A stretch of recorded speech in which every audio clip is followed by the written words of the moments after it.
Start with, you managed to bring in signing on deadline day. What will he bring to the place? Well, obviously, we're very pleased of bringing Oumar, because he's a player that we've been tracking for a long time. The first time we saw him was in the first week of September, and since then we've been very close, trying to find out about his character. He's got a very specific family situation. His wife is English, from the northwest. He's been following our team and the way we play, and it was a really conscious desire to join us, and that's been very important. We didn't think that it could become available, and at the end, when we saw that he was available, we moved very quickly, and it's a real sign of being very precise in what we wanted. We moved 2 players from the first team squad. We brought one at the age of 25, someone that has been successful in 2 European leagues, and he's going to bring something completely different than what we got in our attacking players, but a player with an incredible hunger, and a player who will fit in really well in our dressing room. How will it work in terms of where you utilise him? Is he a backup for Romelu? Will he play alongside Romelu, or could he play out wide even? No, he's not backup for anyone. He's got his own ability, his own conditions, and is someone that he can stretch defenders. I think physically he can cope with the physicality of the Premier League straight away. He doesn't need to adapt. He's been obviously stopped for the last 6 weeks. It's the Russian league. The last game was on the 10th of December. So since then, he's been in a mid-season break.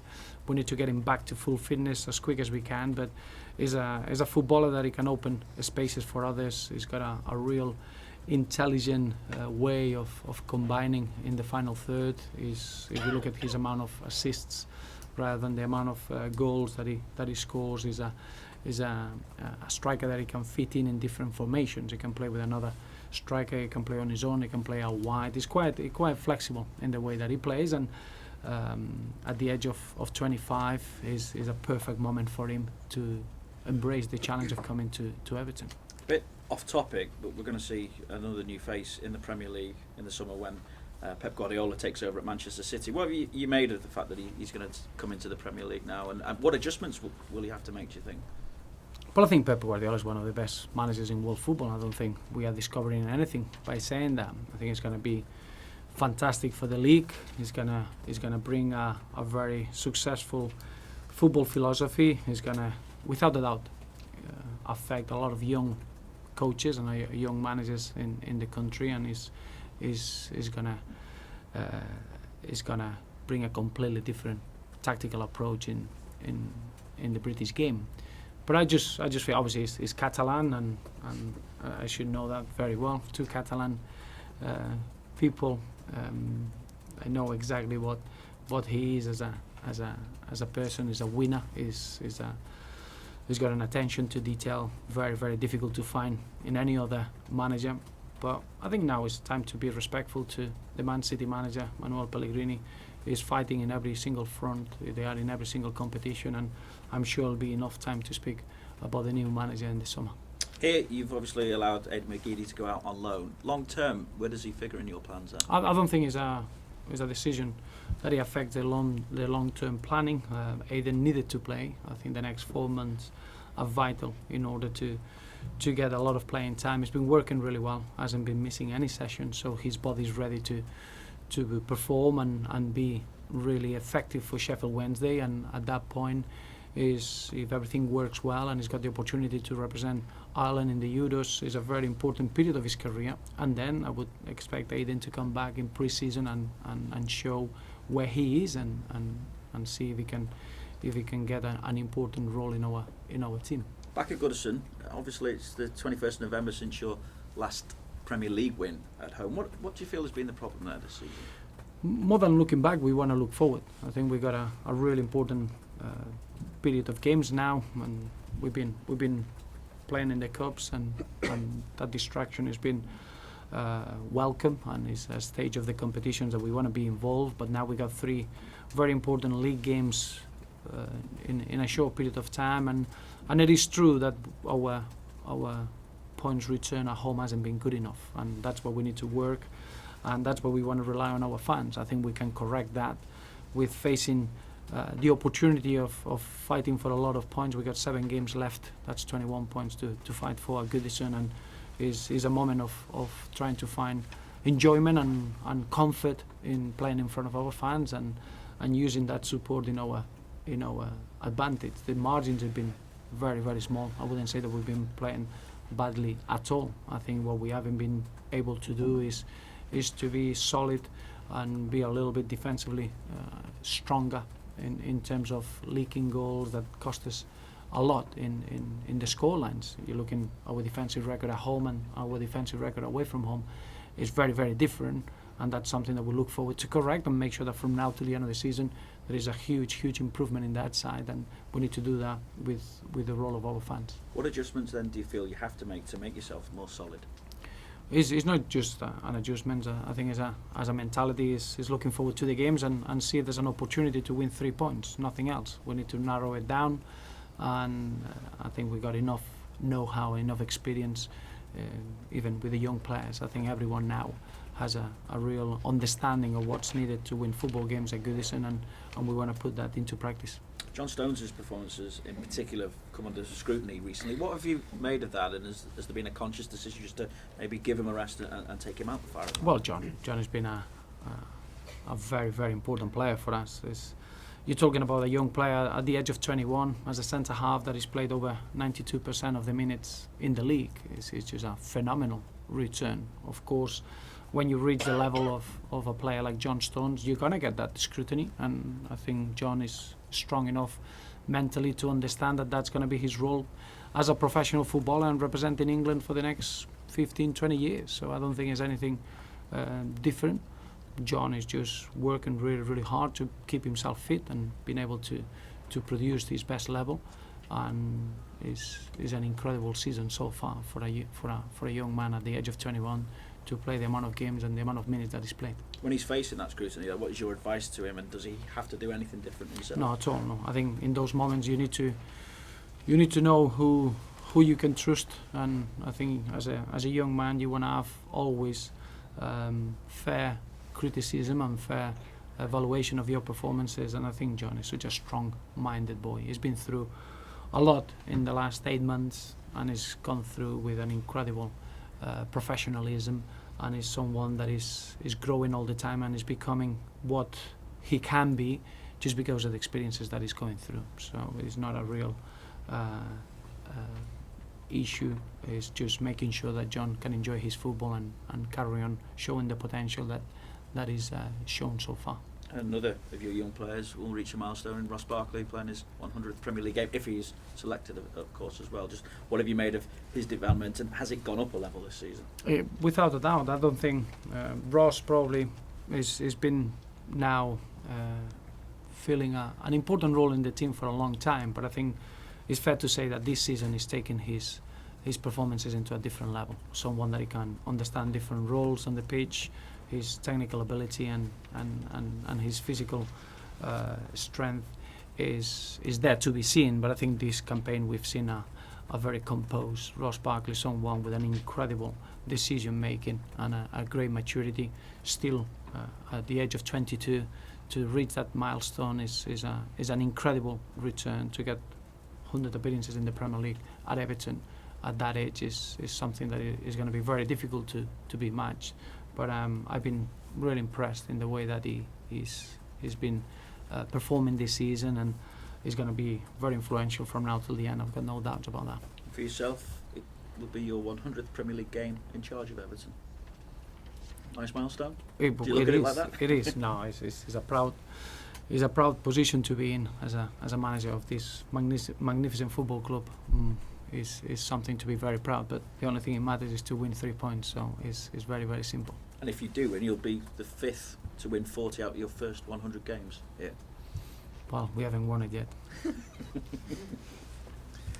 Just in terms of Ross, how near do you think he is to being at the peak of his game now?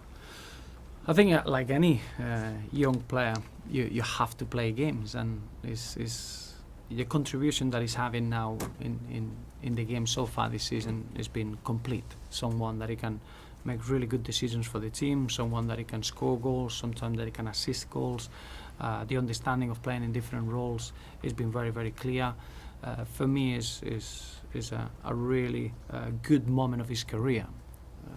Like anything, with 300 games. Now we're talking about a player at the age of 22 playing 100 games in the Premier League, which is quite impressive.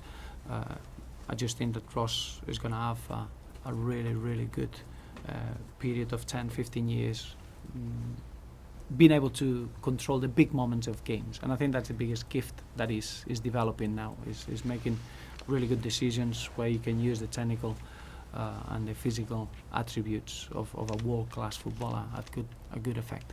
And can you put modesty to one side for a moment and maybe assess your 100 Premier League games in charge of Everton? I would never go against about my principles. I like to assess things at the end of the season, and looking back at the moment, Newcastle game is an important story on its own. We have to enjoy our football. We have to perform well and try to win the game, and that's the only thing that matters as a manager. And in terms of Goodison Park, I appreciate it's probably chicken and egg in terms of you've got to win to get an atmosphere. Atmosphere helps you get a win and all that. Does something inside you say if we go at it really early, it creates something to keep it going through the match? No, I don't think it's such a thing. We know our fans will support us, and the moment that we give them something to support and something to shout about. Playing at Goodison is an incredible football ground, and the environment is terrific. But it is true that as a football team we want to be a winning team, and we want to raise the expectations, and sometimes that brings a real anxiety of winning games, and there's no such a thing as easy games. As we've seen in this season, the margins between the teams in the top of the table and the teams in the bottom of the table during games they are very, very small. But we're very much looking forward to solve that poor run of results at Goodison, and making sure that the good performances that we put in can become winning performances, and our fans they understand that, and the moment that we can enjoy playing in that environment, I think the results will be reflecting that. Are they feeling that? Are they feeling the pressure or whatever it is at Goodison? Because the points obviously have been better for you away from home this season, haven't they? I don't think it's just the pressure. We welcome the pressure. We want to get our fans proud of our performances, and we want to get the fans to see the potential that we have, and the work that we put in the week is quite straightforward. The reality is that we found it very, very difficult this season to get good wins, or just to get the results that the performances deserve, and we're much aware of the situation that we have to improve in that department. But you're looking at the characters that we have in the team, and the desire of winning football games will allow us to do that. And just injury-wise, how are you looking? Anybody due to return or out? Kevin Mirallas will have a couple of sessions to be reassessed. He hasn't been joining the group yet. I think he's probably 2-3 days away from being able to join the group. So apart from Kevin, I would expect everyone else to be fully fit and available. Mo okay? No, Mo is going to be out for a couple of weeks. Okay. Yeah. Roberto, you made changes in the cup competitions, more changes at the weekend as well at Carlisle. So do you go back to your strongest team for Newcastle United? Well, it's not such a thing as a strongest team. I think that's the signing that we made in this window. It shows the way we want to carry on with our recruitment. We're using the window to become as strong as we can. We manage the funds really well, and it's not such a thing as a starting 11. We've got a really, really strong squad that we're still in the middle of that period of 13 days with 5 games. So we have to share those demands, but it's more down to the players that they can play 3 games in a week or not. But I expect the squad to be as strong as it can be, and making sure that the team against Newcastle is ready for that. Okay, does Tim Howard return in goal? Well, at the moment we're going to assess Tim. He had a little bit of a knock in training yesterday. We had a scan and it didn't look too bad, so we'll see what's the situation with Tim Howard before the game tomorrow. Just one question. I know you said you want to be respectful towards Manchester City, but now it's all out in the open with Pep Guardiola. A couple of years ago I spoke to you and you thought that it would either be Chelsea or Manchester City that he would go to next. He went to Bayern Munich. So it's like as if... It's my fault. It's all your fault, yeah. But you obviously know him with your Catalan background, and you said earlier on that you know the type of person that he is. So I guess it doesn't come as a surprise for you that Manchester City, in the end, as you spoke about those years ago, is where he's ended up. Well, no, you put him in a position of incredible control there and power. No, I don't think it's that complicated. I think we all know Pep Guardiola is one of the best managers in world football. The record is there to back that up. And as I said before, I think the Premier League will be a better league with Pep Guardiola on it. But in the same way, I feel very strongly about being respectful with a manager that is fighting for every tournament and every competition at Manchester City, like Manuel Pellegrini, and I don't think we should be talking about those issues until next season. Okay, guys. Thank you. Thanks, Roberto. Thank you.